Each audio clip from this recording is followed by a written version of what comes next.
It's Mom and Pop Video Shop. Welcome back to the Mom and Pop Video Shop. I am Tyson. I am Joel. And I guess welcome to November, right? Yes, I'm not sure. We are full into November at this point. Yeah, I did the first one, so this is probably the second one. Exactly. Depending on where you live, hopefully the weather's cooling down, and the spooky season it's never really behind us. Not for us, definitely for not. sure, Yeah, but it's not. For normal people, it's not the heyday of the spooky season, and that's the reason that this week my pick isn't what I would call a horror selection. It is, however, a thriller selection. Ooh, I love a thriller with some horrific elements, but this is one I'm not sure if you've seen. I think we've discussed this in the past, and I don't know if you've seen it. So, you gonna give me a hint? 1981. Ooh, it's not Ghost Story. No, it's not Ghost Story. It's not horror. It's that's true. You said it's not horror. Awesome disco soundtrack, awesome wardrobe. This is gonna give it away. Maybe. Sly. It's a thriller? Mm-hmm. He might be a bit on the slow side. Is it Nighthawks? It's Night. Go! And you're ready for funny? I've never seen it. Okay. I'm trying to think, what was Sly in? No, Sly, like we're buddies. We are. Early 80s, what was he in? Nighthawks. Nice. 1981. Rutger Hauer, right? Rutger Hauer, Billy Dee Williams. Oh, nice, bro. Exactly. Got some Lando action in there. Yeah, for sure. And Nigel Davenport. I don't know who, off the top of my head. British. He's British. Really, with a name like Nigel Davenport, you don't say. What are you telling me? Benedict Cumberbatch is also. Benedict Cumberbatch is not in it, but Rutger Hauer and Sylvester Stallone are. Dude, I'm gonna let the cat out of the bag right now. Other than like the obvious Rockies and that stuff, this is one of my favorite Sylvester Stallone movies. Is Nighthawks. Wow. Like way underrated. And those of you that have seen it, let me know if you agree. If you haven't seen it, track it down and then come back and let me know if you agree. But I'll read the back of the box and then I'll kind of talk. And if Joel's got anything to say, since he hasn't seen this one, he can chime in if he wants. But Nighthawks is a tough contemporary story. I agree with that. A tough contemporary story of suspense and intrigue that begins in Paris and London and reaches its chilling conclusion on the streets of New York when Wolfgar, played by Rutger Hauer, which I guess that seems fitting, right? Mm-hmm. Europe's most feared terrorist suddenly and explosively announces his presence in New York City. Two tough undercover cops, Deke Da Silva, played by Sylvester Stallone, and it says Willis Fox, but I'm pretty sure his name's Matt in the movie. I've never heard of Lando? I just watched this last night. Billy Dee. Yeah, I'm sure it says Willis, but I'm pretty sure his name's Matt Fox. But anyway, they are given the almost impossible task of finding and stopping him before he strikes again.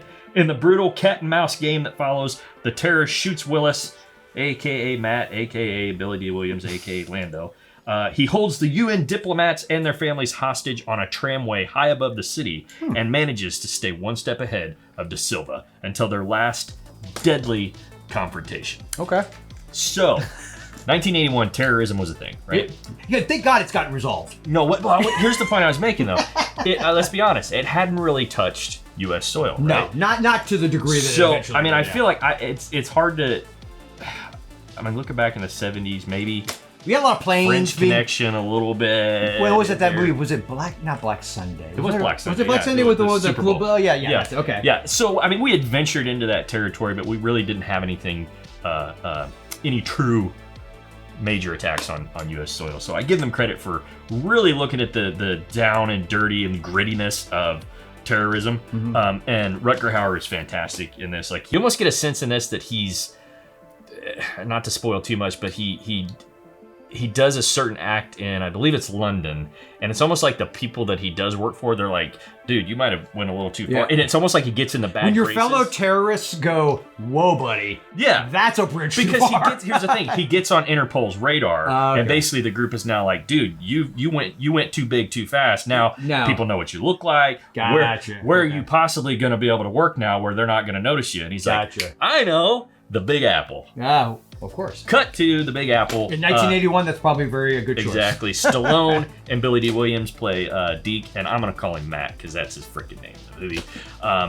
They're like the badass buddy cops that they specialize. They gotta be vice because they bust. It's kind of funny because the movie basically opens, and again, mild spoiler, basically opens with Stallone in full drag, walking like the seedy parts of the Bronx, you know what I mean? Just so that because he wouldn't stand out at all. no, trust me, he definitely would pass. It's common. It works though. Somehow it works. But anyway, they're out trying to draw the muggers out, and then of course he and Billy Dee Williams kick the living shit out of him, arrest him, yada yada yada.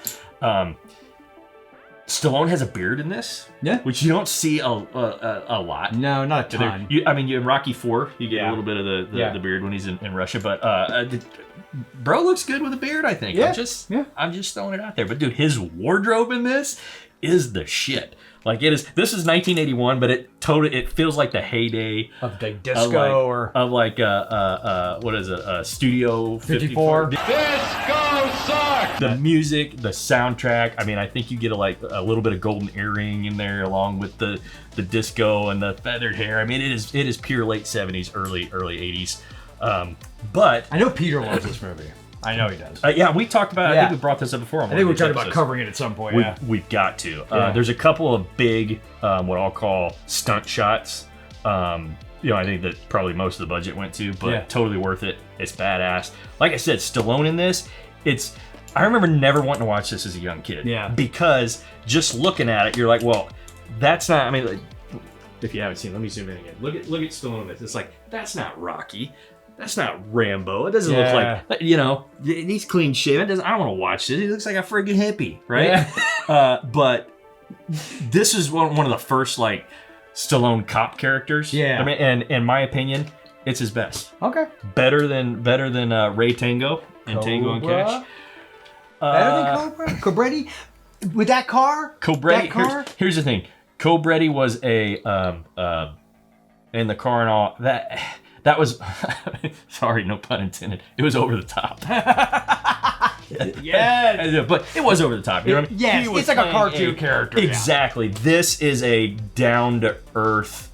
It's grounded in more of a reality. Yeah. Now I'm not saying he's not that, but you totally believable as a New York undercover cop with some degree of morals and ethics still present. Which, let's face it. You might not be able to say that about a character like Marion Cobretti. Yes. Yeah.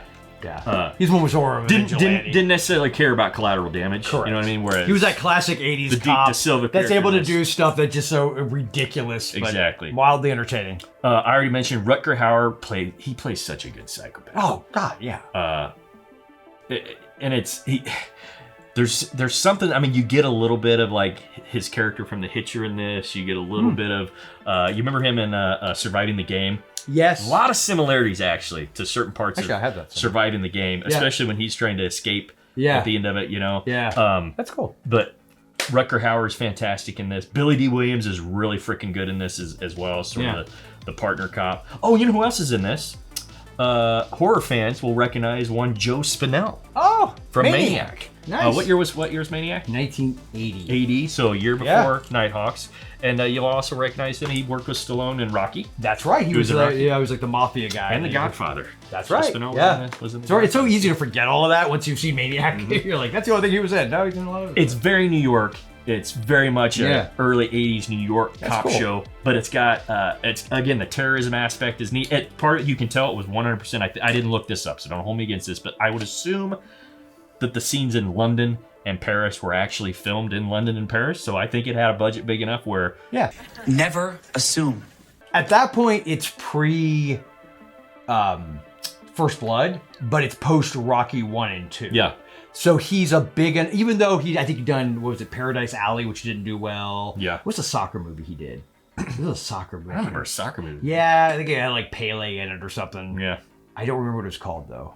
But anyway, he did a couple movies that weren't huge hits, but he had done Rocky 1 and 2. And what's interesting is this takes place, in fact, there's date stamps throughout the movie. Keep talking. I don't know if he wrote it or not. I was looking. No. But this takes place right around Christmas, New Year's, so it's winter in New York, so everybody's in big coat, badass 70s pimp coats and stuff. Yeah. But the point I was making is you could tell in this Stallone's always bundled up, so you never see anything more than a forearm muscle. So they weren't going for that Rocky Rambo Stallone. I don't even know at that point if he was, because we think about those first couple Rocky movies, he was a good shit. Well, first one maybe not as much, but by the third, fourth one, and then he's to the point where why I love this so much is man, Stallone really flexes some acting chops. Yeah. In this, as opposed He to flexes his acting muscles exactly more than his exactly. actual. That's why you gotta see this. Yeah. I do need to watch it. The ending though, it's got and this is definitely, the ending is very easy to spoil. So I'm not even gonna say anything other than stick around till the end because it's freaking cool. Okay. But again, soundtrack, word up. It's fast. It's not super long. What's the runtime on it? Probably 2 hours, right? Oh, for sure. I don't know if it gives us the runtime. On the Usually, box. it'll tell you on the No. hour and 40 minutes. Okay, hour and 40 minutes. It's not bad. Yeah. But dude, it's fast. It's quick. Cool. And the ending is well worth Okay.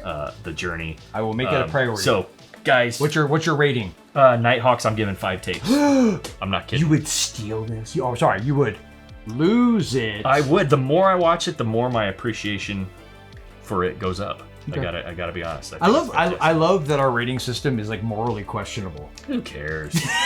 Whatever. Look, if you came in, you said, "Listen, I'm in the mood for a Stallone movie, but I don't want to watch Rocky and I don't want to watch Rambo. This is the first damn tape I'm picking off the shelf for you." It's More than like Nighthawks. cliffhanger? Or? Yes. Oh wow. Yep. Bro, you're putting it up on a standard that.